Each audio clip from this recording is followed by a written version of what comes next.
We just published a study about the year 2050, where we talk about three scenarios about the future: good one, middle one, and bad one. In the good one, we already have artificial intelligence equal to human intelligence and also indefinite longevity. We participated in a context by the Future of Life Institute, supported by Elon Musk, and we got an award about how we see artificial general intelligence in the year 2045. We had a fantastic team from the Millennium Project, led by Jerome Glenn and Ted Gordon, looking into the future of artificial general intelligence. Many people have been talking about the year 2045, and as you can see in the Time magazine, they have this cover issue about 2045, the year man becomes immortal. But don't worry, ladies. Ladies will also become immortal. All of us will become immortal.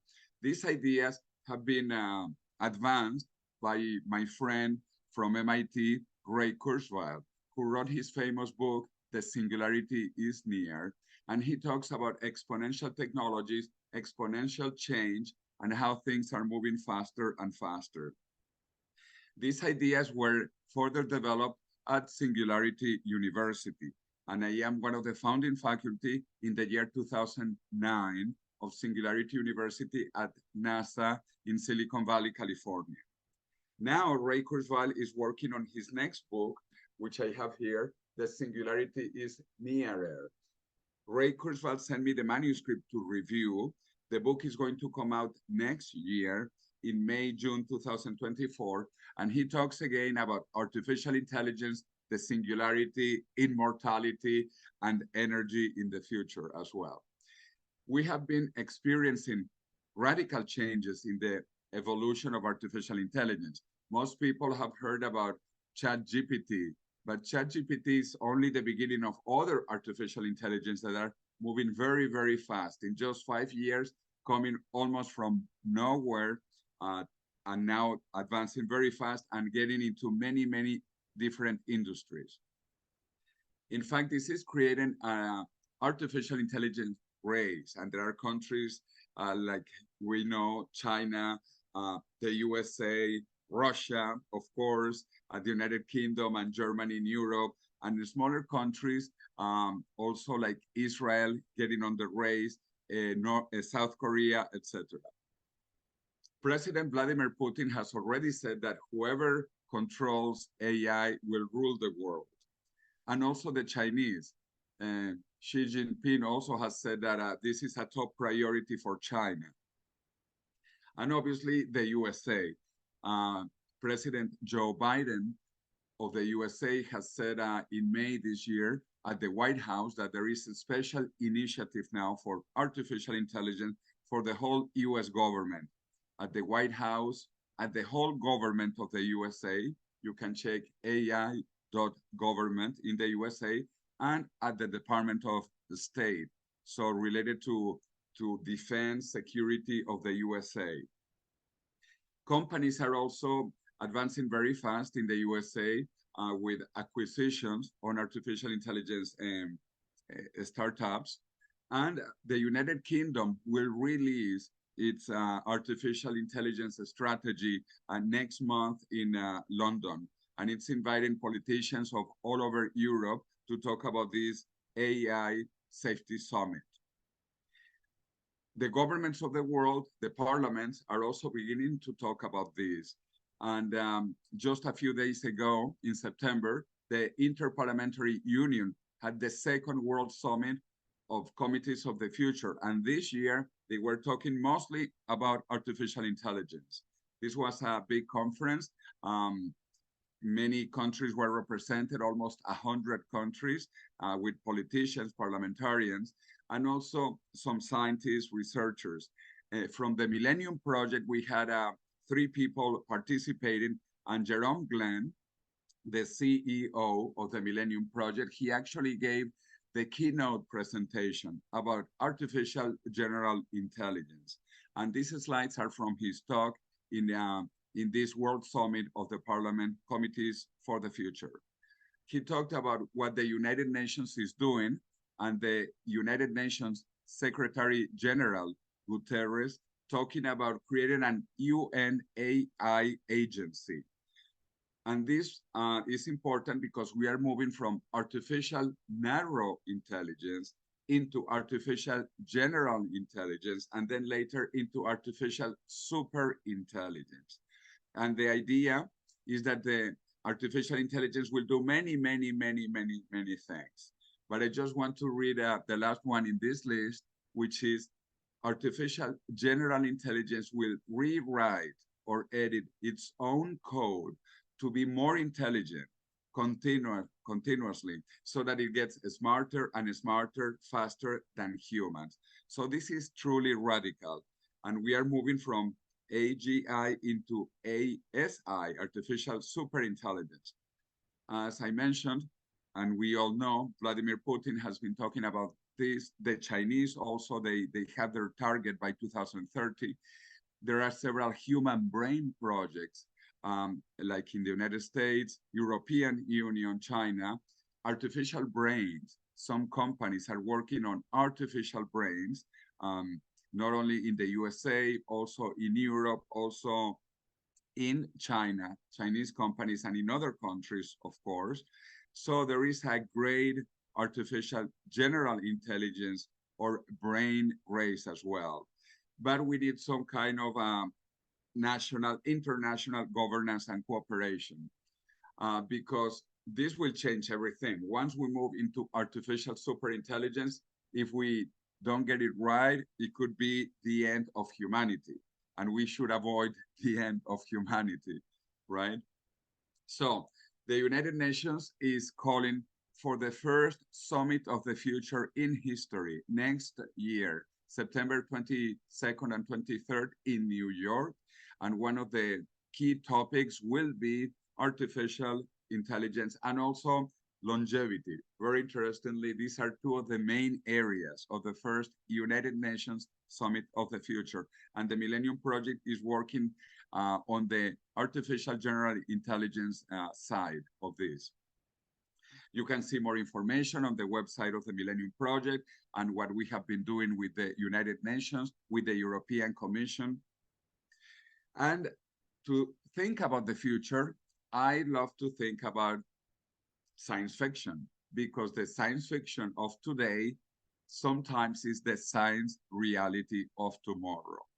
And in this very famous movie, 2001, The Space Odyssey, by Sir Arthur C. Clarke, that I had the pleasure to go and meet and interview in his home in Sri Lanka, Colombo, before he died, he not only talked about science fiction, he talked about the future.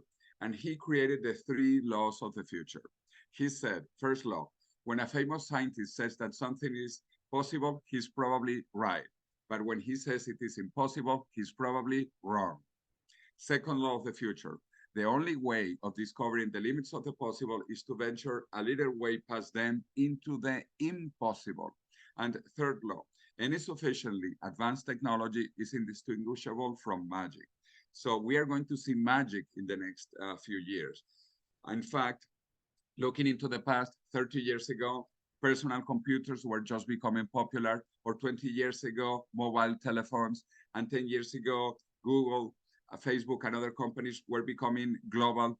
And what will happen in the future? Incredible things, magical things, like even immortality in the next 10, 20, 30 years. This is due to the technological convergence of the NBIC technologies, nano, bio, info, and cogno, between the years 2029 and 2045, according to my dear friend Ray Kurzweil, because things are getting exponentially better, faster, smaller, and cheaper continuously. We are moving from the past, when we lived in a world that was local and linear. We are moving into the future of a world that is exponential and global. And this changes everything, because exponential change is much faster, incredibly faster than linear change. And we normally compare linear steps or exponential steps. If we give 30 linear steps. After 30 steps of 1 meter, we have walked 30 meters. But if we give exponential steps and we double, double, double, after 30 doublings, we have walked over 1 billion meters and gone around planet Earth 26 times. So this is fantastic exponential change, and we are not prepared. We are going to have a lot of surprises on these exponential changes. When I went to MIT to begin university, I used this primitive technology. 40 years ago, this was 1K of memory, 1K mechanical or 1K electromagnetic, which was better because this you could erase. And I like to say this was one in Spanish, 1K plus 1K makes 1 caca of technology 40 years ago. But this kept on advancing. This was 512 cacas. This was 1.4 megas. And now I have a pen drive of 1 terabyte. So we have gone from caca to terabytes. And this continues. This has not stopped. This continues. And now it's moving into other areas. We are applying this for neurotechnology to understand the brain and to create a new brain, an exocortex where we will have super intelligence connecting our brain to the cloud. Because the brain is not that complex, actually. The brain, we could describe as a machine that computes 10 to the 17 operations per second. Of course, if we don't talk about the mind, the spirit, and the soul, that is basically a brain, 10 to the 17 operations per second. And people like Elon Musk want to connect the brain, our brains, to the cloud to have supercomputing available to our brains. This is applying now into other areas like biology. Biology, example, sequencing the human genome is getting faster and faster, better and better, and cheaper and cheaper. It has gone from billions of dollars to only hundreds of dollars to sequence the human genome. And this is very important because first we are reading genomes and now we are writing genomes. So we have gone from reading to writing. And we have been able to write artificial genomes of a virus in the year 2000, of a bacteria in the year 2010, and eventually for a whole human in 2045, because a human has a genome of 3 gigabytes, 3 gigabytes. We are really walking information. And this applies to biology and medicine. And many people are beginning to think that aging is a disease, but a curable disease. And in the last 2 decades, we have been able to expand the lifespan of many animals. Mice, 2 times, mosquitoes, 4 times, worms, 10 times. We have worms that live the equivalent of 1,000 human years. They are called the Methuselah worms because Methuselah lived 1,000 years in the Bible. So the Methuselah worms, almost 1,000 years. We know there are immortal cells. We discovered that cancer cells become biologically immortal. And there are also good cells that are biologically immortal, the germ cells. Not only cancer cells become immortal, but germ cells are also biologically immortal.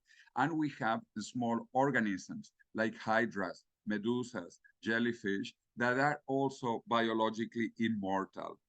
And we invited to Spain the Nobel Prize of Medicine, Shinya Yamanaka, last year. You can see Yamanaka and myself in Madrid, where we gave him an award because he also got the Nobel Prize for discovering that aging is flexible and that aging can be reversed and that we can rejuvenate cells, organs, and soon organisms. Another scientist from MIT, now at Harvard, David Sinclair, has been able to rejuvenate organs, whole organs rejuvenated. And we are moving now into more organs, more animals, and eventually humans. I write about this in my global bestseller, first in Spanish, Portuguese, French, which are languages that I speak, then Russian. I'm very happy it is in 2 Russian editions, my bestseller. And of course, in English, and now coming out in Chinese and more languages. So The idea of the death of death, or as it is called in Russia, death must die, is becoming very popular because we are very close to curing aging and reversing aging. So I plan to be younger in the future, not through face up. I plan to be younger through biotechnology, through rejuvenation. And let me mention quickly the other big impact, which is energy, and what I call the energularity, the energy singularity, because we are moving from fossil fuels into renewable energy. And the big elephant in the room is solar energy. Solar energy can supply hundreds, thousands of times the amount of energy we require, that humanity requires. Many thousand times more solar energy arrives in the planet than we use. So I created the concept of the energularity based on the ideas of my friend Ray Kurzweil about the technological singularity, the Methuselarity by Aubrey de Grey, and now the energularity. All of these things will happen around 2045, the singularity, the Methuselarity, and the energularity. Solar energy is growing exponentially. We already are at 1 terawatt of solar power. In the next 20 years, 30 years, we will complete the 15 terawatts of a global energy consumption. So this is moving exponentially also very fast. And this reminds me of the idea of the fantastic Russian scientist, Nikolai Kardashev, who in 1962, he created the energy scale of the universe. And he talked about the energy of a planet, solar system, and galaxy. Now, we actually talk about even more energy scale with 2 more levels, universal and multiversal energy scale. And we can compute how much solar energy there is in the universe.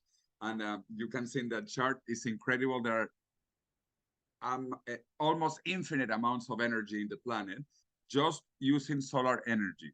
Forget about fossil fuels, but solar energy. So I want to finish with some Chinese thoughts, because Chinese philosophy has a lot of history. The Chinese say, don't blame darkness. Instead, light up the world. So I just want to light up a candle to talk about the incredible possibilities that there are on artificial intelligence, longevity, and energy. But everything has yin and yang. And even inside more yin and yang, small yin and yang, things are complex. We have to think carefully about the future. And I want to close with this Chinese word that means crisis. Crisis has 2 parts in Chinese. The first character means danger, but the second means opportunity. So we are in the middle of a big crisis with a lot of danger, but a lot of opportunity. This is the best time to be alive and to remain alive, because we might be close to immortality, very close to immortality. So, Bolshoi, spasiba.